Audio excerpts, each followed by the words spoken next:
Hi guys, welcome my YouTube channel. Nandito ako ngayon guys para i-share ko sa inyo kung paano kainin ng tama ang papaya guys. Ito yung papaya guys. Yan. Okay, so hindi pa natin umpisahan guys. Ako po ay nagpapasalamat sa lahat po ng mga nanonood sa aking YouTube channel, especially na po sa aking mga subscriber. Sa mga hindi pa nakasubscribe dyan, ay sana i-subscribe ninyo ang aking YouTube channel, Tuwag TV. Okay, nandito ako ngayon guys para i-share ko sa inyo kung maganda ba sa katawan ang papaya. Ito yung papaya guys. Yan. Totoo lang talaga guys, ang papaya is napakaganda po talaga sa katawan. Wala po talagang kalaban guys sa katawan mo. Example guys, mayroon kayong UTI, mayroon kayong high blood, mayroon kayong diabetes, pwede po ito guys. Basta ito lang yung papaya na malambot guys. Dalawang klase din kasi ang papaya. Mayroong papaya na matigas, yung malutong kainin. Mayroon ding papayang malambot. Mas maganda yung papayang malambot guys ito. Yan, napakaganda po talaga guys ang papaya. Sana na sa mga hindi kumakain masyado ng papaya, ay sana itangkilik ninyo ang papaya guys kasi napakaganda po talaga sa katawan. Hindi po tulad dito ng ibang prutas na maasim o kaya sobrang tamis. Kaya kapag kainin mo, medyo may epekto po na hindi maganda sa inyong katawan pag kumain kayo ng ibang prutas araw-araw guys kasi may mga prutas talaga na hindi maganda sa katawan. Ayan. Mas maganda pag bumili kayo ng papaya guys, yung nakaganito, mayroon tong cover guys. Ito yung plastic wrap. Yan. Ito yung plastic wrap guys na naka cover para safe po siya, hindi po siya madumihan, kabukan ang papaya na inyong binili. Kung gusto nyo guys, mas maganda yung buong papaya para wala pong bakterya na makain ninyo sa araw-araw kung kumain kayo ng papaya. Sa mga tatanong dyan, pwede ba damihan ang papaya pag kumakain? Pwede po yan guys kasi napaganda po sa sikmura ang papaya.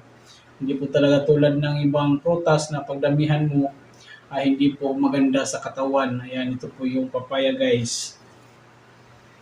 Yan, napakaganda po sa katawan ang papaya.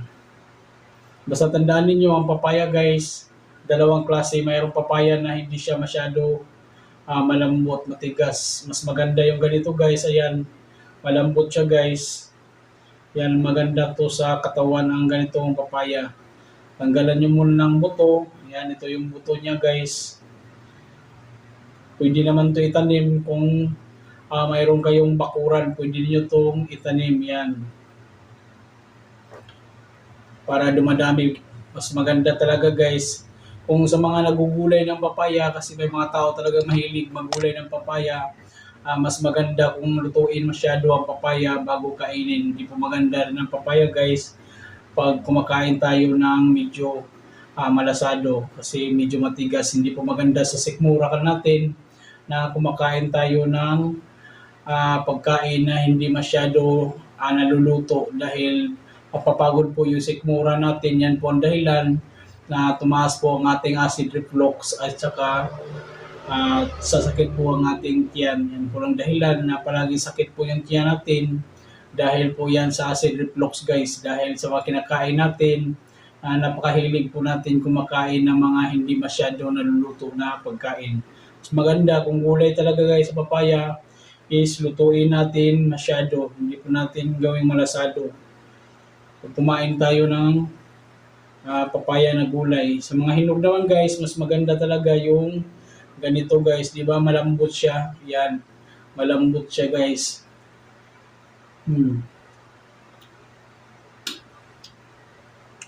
Hindi siya masyado matamis guys. Hindi rin siya matabang. Napakaganda ito. Pag may kidney po kayo guys, wala pong problema. Mas maganda na to guys kasi matubig siya na prutas. Pag may kidney po tayo, mas maganda kung matubig na prutas ang bibilhin natin. At saka hindi matamis. Yan. Hindi siya masyado matamis guys. May tamis kunti lang.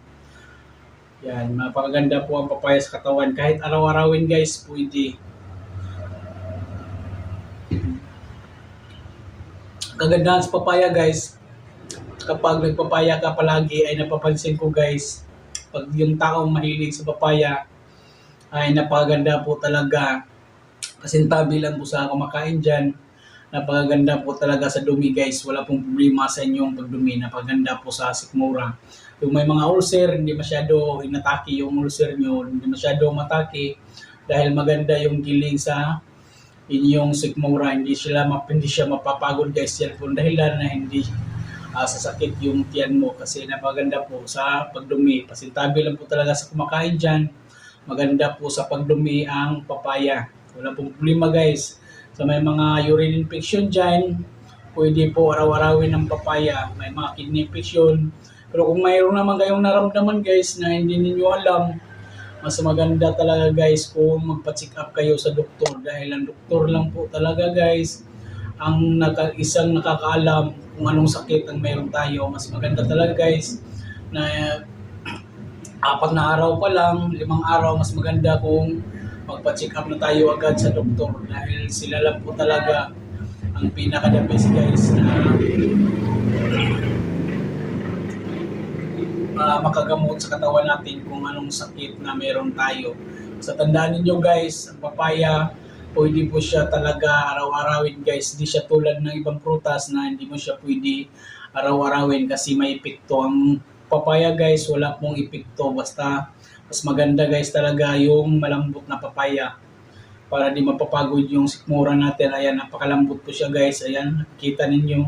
Lumikit po siya agad sa daliri ko. Yan po ang ibig sabihin, malambot po siya na papaya. Yan, pwede po siya araw-arawin guys. Sa tandaan ninyo, sa aking mga subscriber dyan, sana itagkilik ninyo ang prutas na to guys kasi legit po talaga ito guys. Legit akong kumakain ng papaya. Wala po talagang epekto sa katawan guys kung mayroon yung araw-arawin natin ang papaya. Kaya napakaganda po ang papaya sa katawan. Wala po tayong problema kung may sakit tayo na iniinda. Wala po talagang reaksyon kung kakain tayo ng papaya. Di tulad ng mga ibang prutas dyan, na iwasan natin kung may sakit tayo, maiwasan natin yung ibang prutas kasi mas lalo na yung maasim na prutas, mas lalo na yung matatamis na prutas. Hindi po talaga, kasi may mga prutas po talaga guys na sobrang asim, hindi maganda po yan sa katawan. May mga prutas naman na sobrang tamis, hindi rin maganda sa katawan. Ito guys, may tamis siya kunti, katamtaman lang, kaya maganda po sa katawan. At saka napakalambot po siya guys. Yan, mas maganda guys kung magluto kayo ng papaya kasi may mga hilaw guys. Mahilig talaga yung mga tao na kumakain ng hilaw na papaya. Ay gulay guys, mas maganda kung lutuin masyado bago natin kakainin. Para ulit ko, hindi po siya mapapagod yung sikmura natin. Kailangan yung sikmura natin mild lang po yung mga ginigiling niya, hindi po matitigas. Yan po ang dahilan na sasakit po yung sikmura natin kapag sobrang tigas na ang kanyang ginigiling. Dahil sa mga kinakain natin na kahit ano-ano na lang guys na hindi masyado nalulusaw.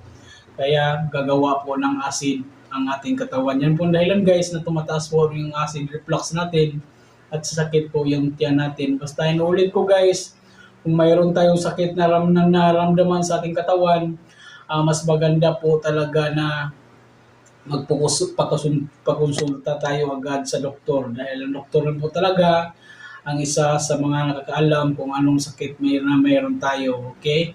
Sa lahat po ng mga nanood dyan ngayon, especially na po sa aking mga subscriber, maraming salamat po sa inyong lahat. Sa mga hindi pa po nakasubscribe dyan, sana inaanyahan ko kayo na sana i-subscribe ninyo ang aking YouTube channel, Tuwad TV.